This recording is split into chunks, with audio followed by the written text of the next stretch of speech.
Through this 5-part series, we are going to talk about how water is essential for your healing and learn whether your water is either killing you slowly or healing you.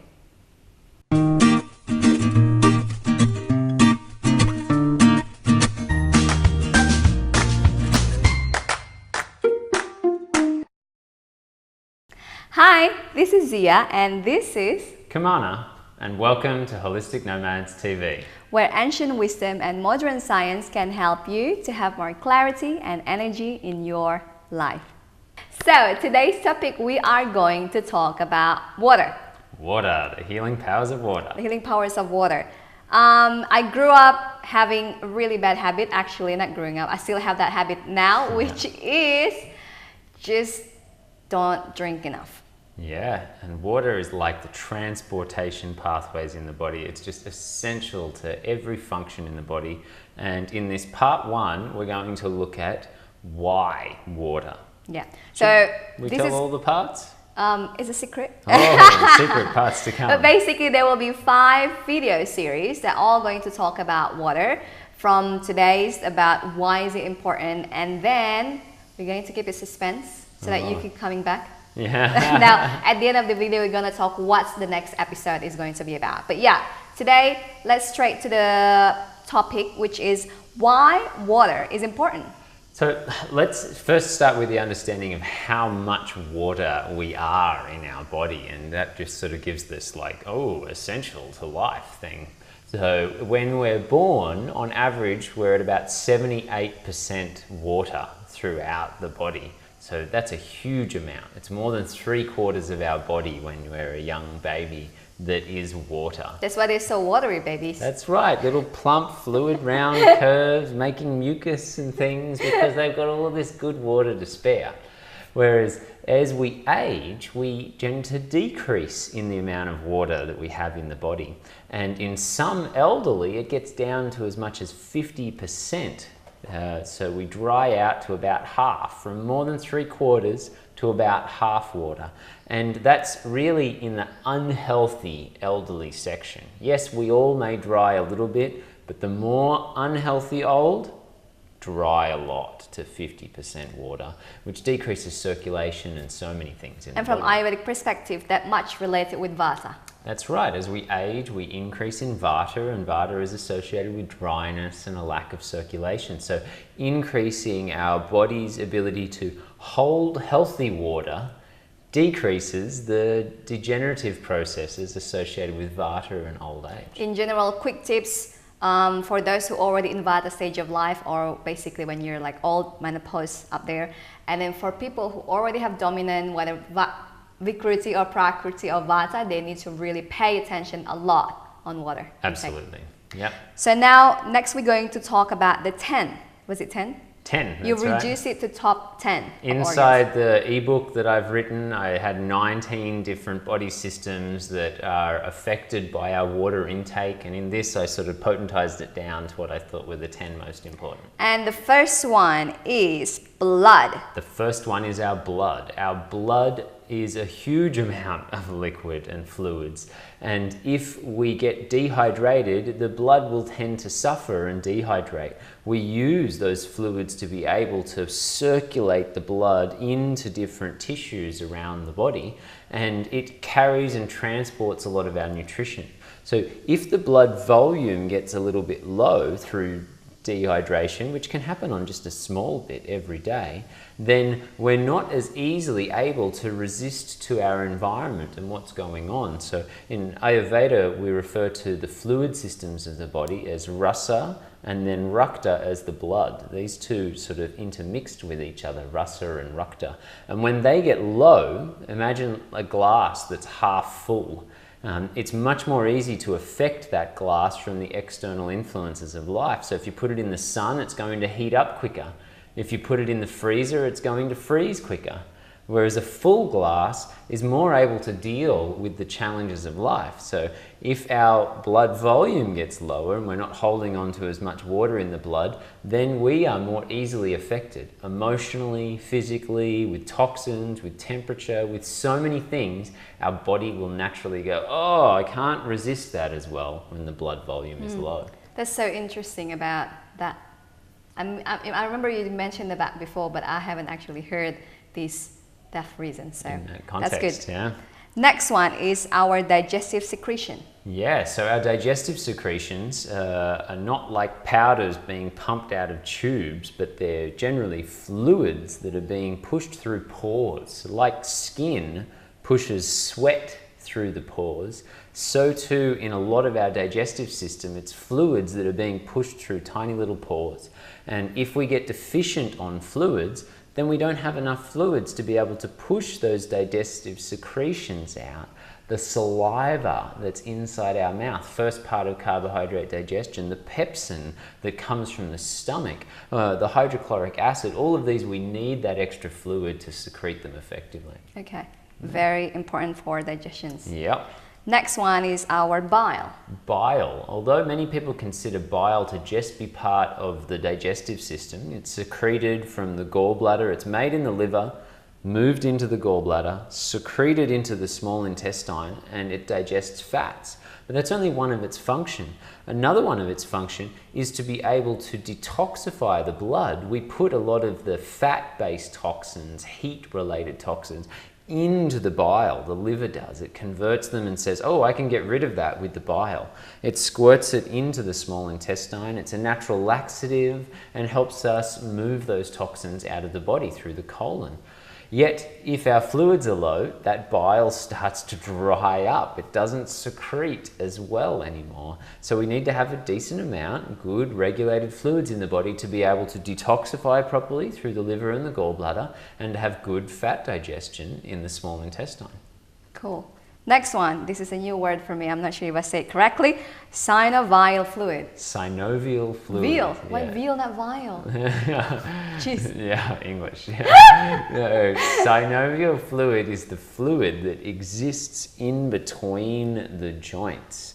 And this fluid is essential for the joints to be able to move effectively, and it also distributes any friction or inflammation. So if I move this joint really rapidly many times, there's a certain amount of heat that's generated in there. And just like that glass of water that I was talking about in the blood, here in the joint, if the amount of synovial fluid is low, then it's only going to be able to handle so many movements before it starts to get hot. And then it starts to affect the whole joint capsule, increasing inflammation, many conditions. So synovial fluid is essential to fluid movement without the body cracking and grumbling and starting to deteriorate the joints. And it's our fluid across the body that defines whether or not we've got good amounts of synovial fluid in the joints. I can totally relate to that as vata, crack. Yeah. Which is why in two weeks episode about the importance of Abhyanga for scoliosis, which basically related to vata, because that really helps to lubricate the joint. Yeah, so Abhyanga, if you're not familiar, is the self-massage practice from Ayurveda.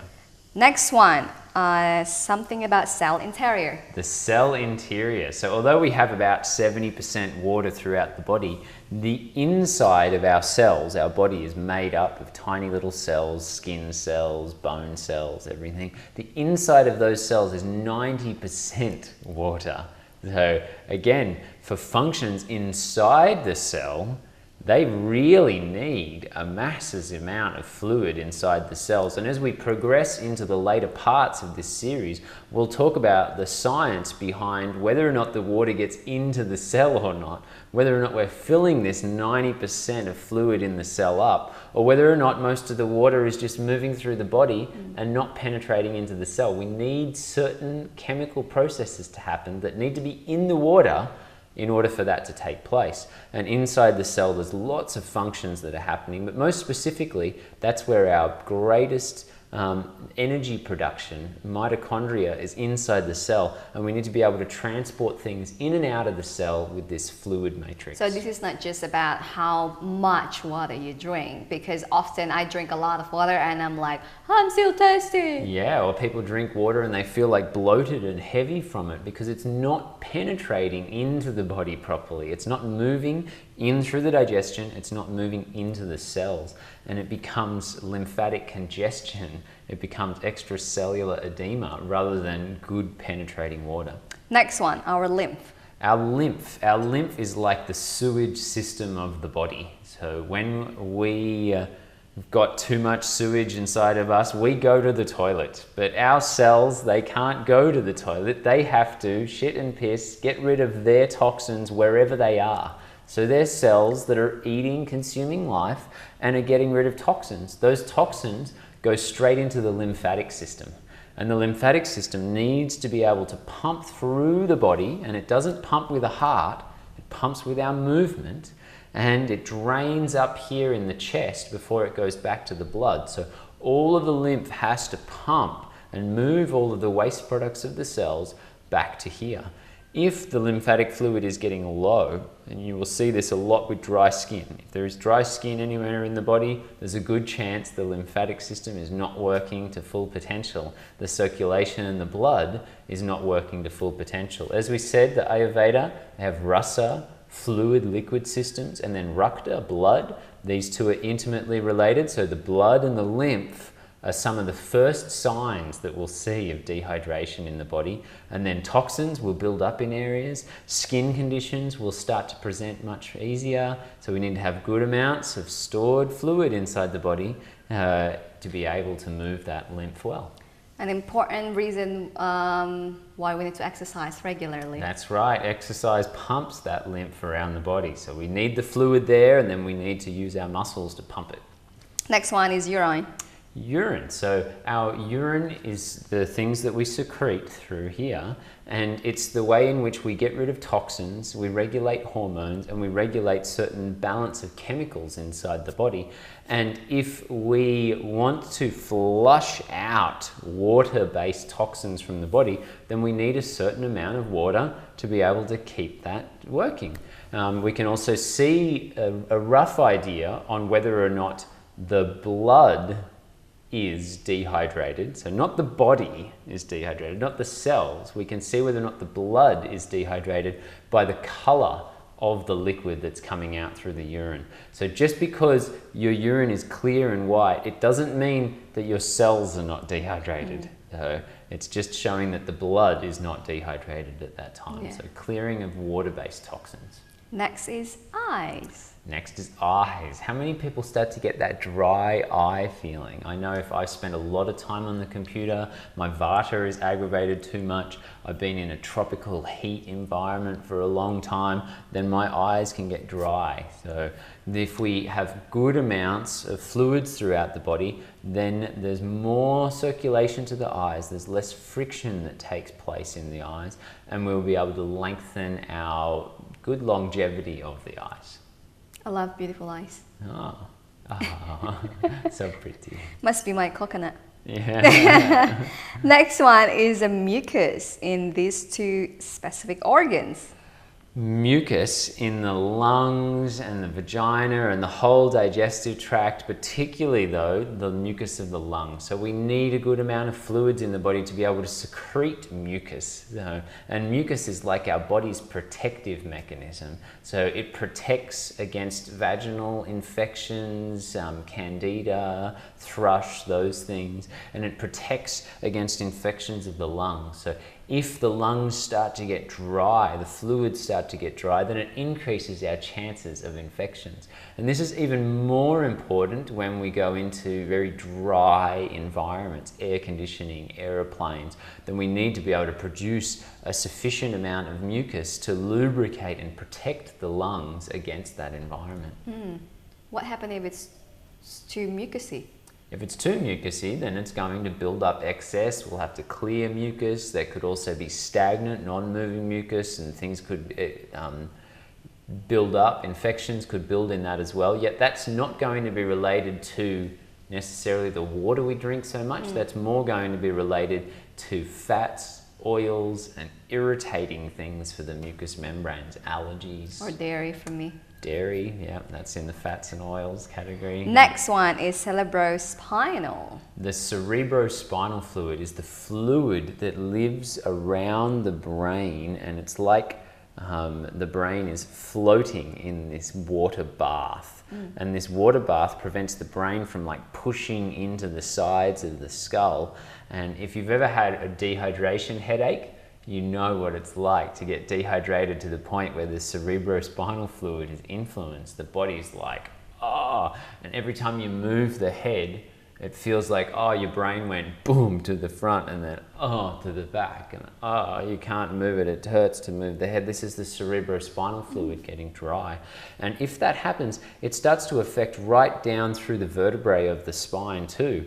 And the vertebral discs of the spine, if they get dry, they start to compress. And then the nerve endings compress too. So pain like sciatica, lower back conditions, slip discs, all of these will increase with someone who is dehydrated. It's why after people fly, many people will end up with their sciatica much worse. It's not just because they sat for a long period of time, it's because they dried out in that environment. Yeah.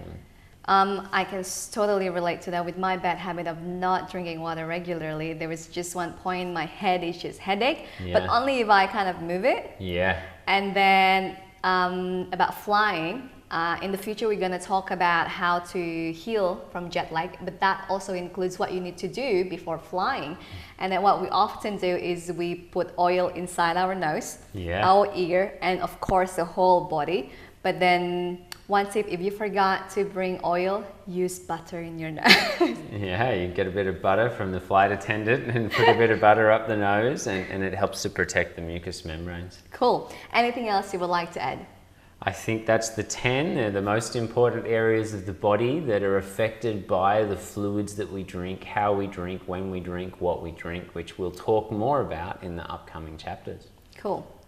If you're interested to learn more about the healing powers of water, how you can have some great budget solutions for your home, or how maybe some negative things are stopping you from dehydrating fully, then you can check out the ebook that I've written. You can download it from the link below.